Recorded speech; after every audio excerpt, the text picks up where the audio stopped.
Newsday continues here on One News Now. I'm Charles Lejano. Prices of agricultural commodities are up in Metro Manila markets. To give us the latest, we have Shaila Francisco reporting live from Quezon City. Good morning, Shaila. Which commodities are affected by this price hike? Charles, eggs, frozen pork, fish, vegetables, and chicken are among the products that recorded price increases here in Mega Q-Mart. This comes amid the upcoming holiday season and supply challenges per commodity.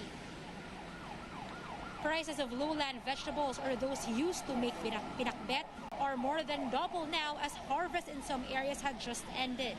Meat and egg prices are affected by higher production costs of pigs and chicken due to higher prices of feeds. In Mega Q-Mart, sitaw is now 200 pesos per kilo from 70 pesos previously. Okra prices have increased from 60 pesos to 150 pesos, while eggplant and ampalaya are now 90 pesos per kilo from 40 pesos before the hike.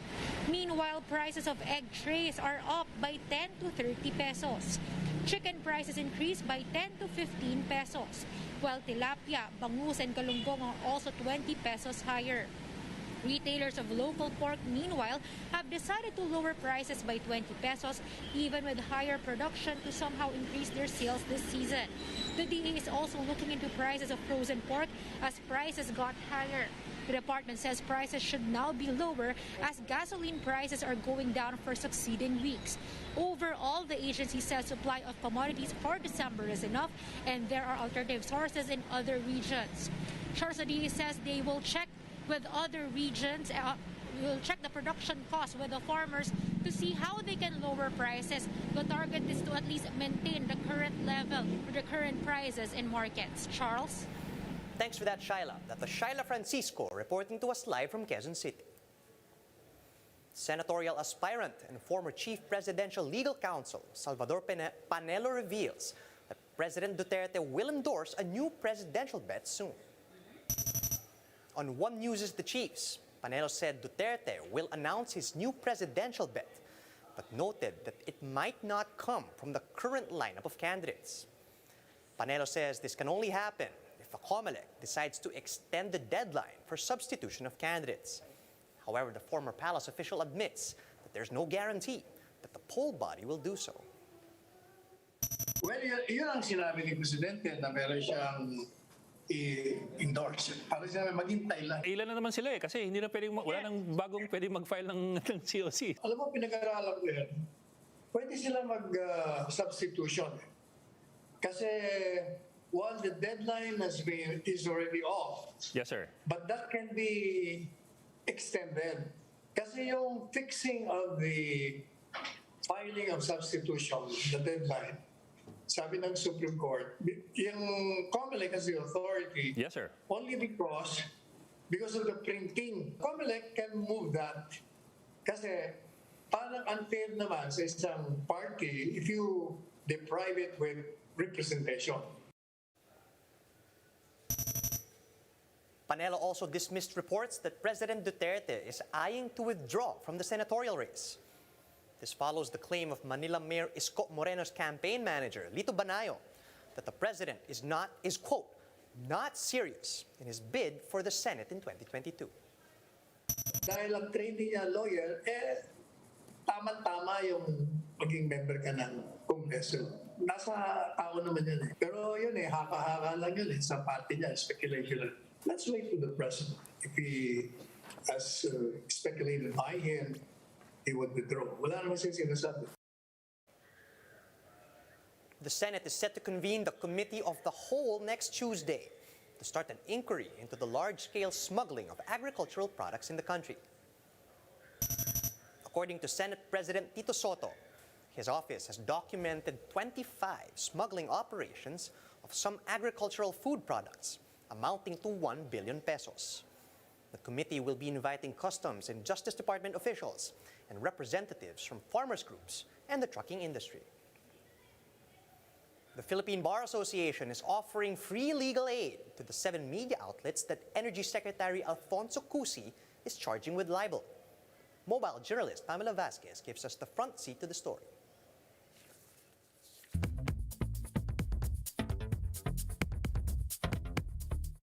None of the media outlets that Energy Secretary Alfonso Cusi charged with libel has responded to their complaint. His lawyer Rui Rondain says they must receive and read the counter affidavits first before they even consider dropping the suit. Di pa napapadala sa akin, kailangan i-file mo nila yung counter affidavits nila under oath para ma-evaluate kung i-atras yung libel. Cusi's team charged ABS-CBN, Business Mirror, Business World, GMA News Online, Manila Bulletin, Philstar and Rappler over their handling of the Malampaya issue. At the heart of the issue is the publication's coverage of a graft complaint filed before the Ombudsman by US-based lawyers. Cusi said the reports, which were based off a press conference, damaged his reputation. The lawsuit has sparked renewed calls to decriminalize libel. Kung may problema sila sa libel law, hindi korte ang mag-a-address niyan. Dapat kongreso, may mga ethical and journalistic standards naman na kailangan obserbahan na, yun nga, fair and true report. Media groups such as the National Union of Journalists of the Philippines denounced Cusi's move. NUJP called it, quote, clear harassment suits meant to intimidate and shield the press. Meanwhile, the Philippine Bar Association has offered its services pro bono to the targeted journalists. Senator Sherwin Gatchalian, who chairs the Senate Energy Committee and who has been one of the deal's most vocal critics, once again urged the Energy Department to be transparent on the Malampaya deal. In a statement issued December 5, Gatchalian said napaso na tayo sa first transaction. He was referring to the sale of Chevron's stake in the gas field to one of Dennis Uy subsidiaries. It was Gatchalian who first called the Malampaya buyout the midnight deal. Mobile journalist Pamela Vasquez, We Are One News. Filipino boy group SB19 proves that their fire can linger. This as their song Bazinga tops Billboard's Hot Trending songs chart, overtaking Butter by BTS. SB19 becomes the first act to ever beat BTS in the chart's 2-month existence. Five-member boy band climbed to number 1 after placing 8th last week and staying 5 weeks in the charts. Billboard says Bazinga reigned with 1.5 million Twitter mentions following the group's November 29 performance of the song at the 34th Awit Awards. In the annual event, SB19 was nominated for 4 awards and won People's Voice Favorite Song for Hanggang Sa Muli. If you're still figuring out where to stay for the holidays, why not visit a resort and hotel in Nueva Ecija that's bringing you a special treat for Christmas? Laila Pangilinan takes us straight to where the magic happens. Want to know what it feels like to spend Christmas in another country? Well, you no longer need to have a passport and visa to do that. All you need to do is visit the Highline Bali Villas Resort and Spa in Pantabangan, Nueva Ecija. The Bali-inspired resort is bringing a one-of-a-kind Christmas experience to you and your family. At the entrance, a giant Belen is installed to welcome incoming visitors. Diba, syempre, Spirit of Christmas, alam natin, birthday ni Jesus. Sabi ko na gusto ko talagang maganda kasi gusto ko i-celebrate talaga ito ng ito na yung pinakamahalaga sa akin. Number 1 is kaya nilagay ko dyan ang Belen sa entrance para na welcome na talaga kaagad tayo. Then, at the lobby of the hotel, a Christmas tree made out of crystals takes center stage. This special tree takes inspiration from the iconic Christmas film Home Alone, which was set in New York City. Heading over to the resort proper, you will be able to pass through arches filled with paroles made out of capis. Once you reach the top, life-sized royal guards like those stationed at the Buckingham Palace in the UK are there to greet you. And to cap off your prince or princess experience, you can also take photos in this carriage. Of course, the resort also features the stunning view of the Pantabangan Lake, especially if you can visit early enough. And to complete your Christmas experience at the resort, all the staff are wearing North Pole fashion while serving cookies and hot chocolate. But that's not all. One of the villas have also received a makeover from renowned designer Michael Ruiz to make it look like the house of jolly old Saint Nicholas. Santa's sleigh and his reindeers can also be seen, and it looks like they're ready to deliver presents to all those who have been nice this 2021. Dressing up the villas has been a Christmas tradition at the establishment for 3 years now. Despite the ongoing pandemic, the management continued to do this to spread happiness, especially to kids. Ito talaga ang inspiration nito is para mapasaya ko yung mga bata.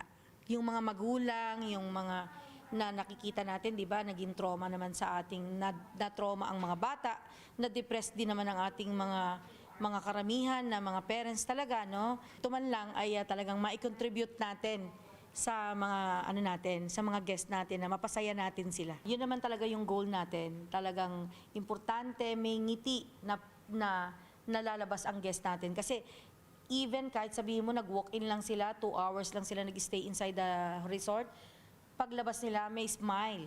For those who are afraid of catching COVID-19, the hotel assures that they have strict health and safety protocols in place to protect everyone inside. We secure lang po yung talagang kanilang vaccination card. So if not vaccinated, we required antigen po talaga. And then pagpasok po nila, doon muna po sila pupunta sa sanitation. They will stay there at at least 2 minutes to 3 minutes, no?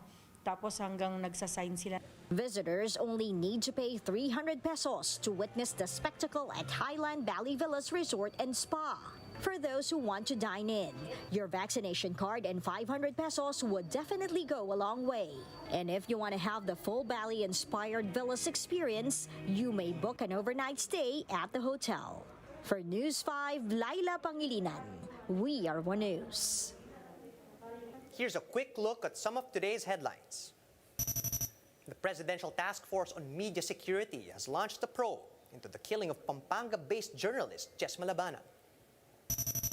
Ibon Foundation says the Philippines has the highest unemployment rate in Southeast Asia for the month of October. And in a bid to pull down unemployment figures in the coming months, the Labor Department is now holding a 2-day nationwide job fair. And those are the top stories at this hour. Join us later at 2 p.m. as we continue to monitor the day's biggest stories. You can also catch One News on Signal Play. Just register for a free account at www.signalplay.com so you can stream One News live anytime and anywhere. I'm Charles Lejano. Mask on, wash hands, and stay safe, Philippines. We're One News.